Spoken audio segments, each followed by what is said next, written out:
ශිෂ්‍යත්ව ලිව්වද ශිෂ්‍යත්ව දැන් ඉවරයි ගොඩක් හොඳයි. ඒක තමයි අමාරුයි ශිෂ්‍යත්ව. එපා වෙනවා. අතුත් රිදෙනවා. ඔව්.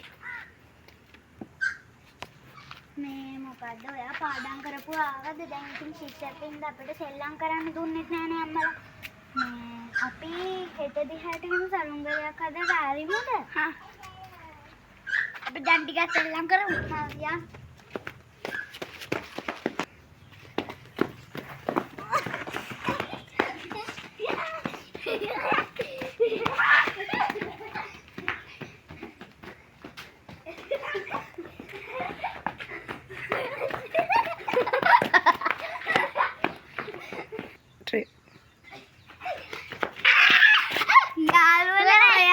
මේ ශිෂ්‍යත්ව ඉවර වෙලා පාඩම් නොකර ඉන්න බෑ. හැබැයි සෙල්ලමුත් කරන්න.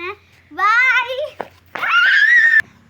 යාළුවනේ ඔයාලා ශිෂ්‍යත්ව ලිව්වා නම් අනිවාර්යෙන් කමෙන්ට් එකක් දාලා ලයික් කරලා සබ්ස්ක්‍රයිබ් කරලා ෂෙයා කරලා අපේ වීඩියෝ හැමදාම බලන්න. ඔයාලා අපි කරන්න කැමති අපේ වීඩියෝ බලනකොට ඔයාලා කැමති මේ වීඩියෝ කමෙන්ට් එකේ දාන්න.